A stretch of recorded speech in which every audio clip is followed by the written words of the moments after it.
Deputy chief minister Pawan Kalyan అస్వస్థతకు గురి కావడంతో ఆయన్ను ఈరోజు ఈవినింగ్ ఒక ప్రైవేట్ ఆసుపత్రిలో అత్యవసర సర్జరీ కూడా నిర్వహించారట. కొంతకాలంగా శారీరక శ్రమ పని ఒత్తిడితో సతమతం ఉంటే ఆయనకు నిన్న అధికారులతో పాలనాపరమైన సమీక్షలో ఉండగానే అకస్మాత్తుగా తీవ్ర అస్వస్థతకు గురి కావడంతో వైద్య పరీక్షలు కూడా నిర్వహించారట. వైద్యుల సూచన మేరకు అన్ని అధికారిక కార్యక్రమాలను రద్దు చేసుకొని ఆయన చికిత్సకు వెళ్లాల్సిన నెసెసరీ కూడా ఏర్పడిందంట. పాపం ఎంత బాధపడ్డాడో పవన్ కళ్యాణ్ గారు. సో వైద్య పరీక్షలో భాగంగా నిర్వహించినటువంటి ఎంఆర్ఐ స్కాన్ రిపోర్ట్ను పరిశీలించినటువంటి డాక్టర్ల బృందం జాప్యం చేయకుండా పవన్ కళ్యాణ్ గారికి సర్జరీ చేయాలని చెప్పేసి నిర్ణయించారట.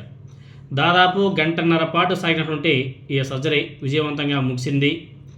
ప్రస్తుతం ఆయన ఆరోగ్యంగా ఉన్నాడంట. ఆయన ఆరోగ్యం కూడా నిలకడగా ఉందని చెప్పేసి వైద్యులు వెల్లడించడం జరిగింది.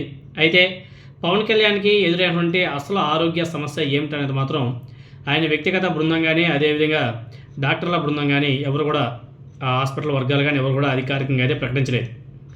సో పవన్ కళ్యాణ్ గారికి ఏమి ఇష్యూ అనేది మాత్రం ఎవరు కూడా చెప్పడం లేదు. సో సర్జరీ తర్వాత ఆయన కోలుకోవడానికి కనీసం 10 రోజుల పాటు పూర్తి విశ్రాంతి అవసరమని చెప్పేసి డాక్టర్స్ స్పష్టం చేశారంట. ఈ 10-15 రోజులు ఎటువంటి రాజకీయ అధికారిక పర్యటనలు కూడా చేయకూడదని చెప్పేసి చెప్పారంట. ఇంట్లోనే ఉండి వైద్యుల పర్యవేక్షణలో ఉండాలని చెప్పేసి డాక్టర్ల ఆయనకి అడ్వైజ్ చేశారంట. సో పూర్తి స్వస్థత చేరుకోవడానికి మరికొంతకాలం పడవచ్చు. ఆహారం ఇతర అలవాట్ల విషయంలో దీర్ఘకాలిక జాగ్రత్తలు పాటించాలని చెప్పేసి డాక్టర్ల బృందం చెప్పారంట. దీంతో ఆయన చేపట్టాల్సిన జిల్లాల పర్యటనలు కానీ శాఖల పనులు తాత్కాలికంగా వాయిదా పడబోతున్నాయి. దీనికి సంబంధించి జనసేన పార్టీ అఫీషియల్గా ట్వీట్ కూడా చేశారు.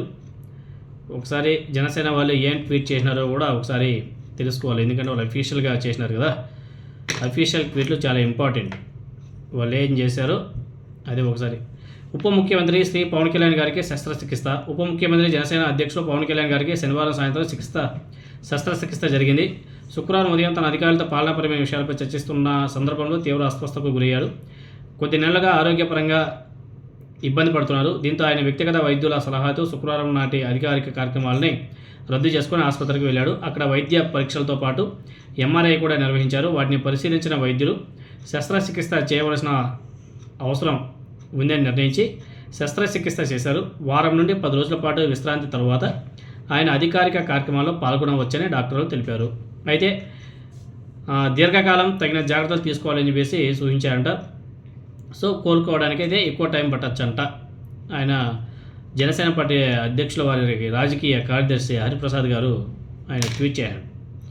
ఎనీహౌ పవన్ కళ్యాణ్ గారేమో 15 సంవత్సరాల కూటమి ఇలానే కొనసాగుతుంది, మేము ఇలానే కలిసి ఉంటాము అని చెప్పేసి పదే చెప్తున్నాడు. కాబట్టి ఆయన క్షేమంగా ఆరోగ్యంగా తిరిగి వచ్చి ఏదైతే ఆయన అనుకున్నాడో 15 సంవత్సరాల కూటమి ఇలానే కొనసాగాలనేసి అనుకున్నాడు, ఆ 15 సంవత్సరాలు సక్సెస్ఫుల్గా కలిసి ఉండి గెలిచి ఈయన ఉప ముఖ్యమంత్రిగా, ఫ్యూచర్లో నారా లోకేష్ గారు ముఖ్యమంత్రిగా ఆయన ఆధ్వర్యంలో ఈయన పనిచేస్తూ రాష్ట్రాన్ని ముందుకు తీసుకువెళ్ళాలని చెప్పేసి కోరుకుంటూ ఆయన ఆరోగ్యంగా తిరిగి మళ్ళీ వచ్చి తన యొక్క ఏవైతే ఉంటాయో రాజకీయ అదేవిధంగా పరిపాలనకు సంబంధించి ఏవైతే ఉన్నాయో వాటన్నిటిని కూడా చూసుకోవాలని చెప్పేసి మనస్ఫూర్తిగా కోరుకుందాం.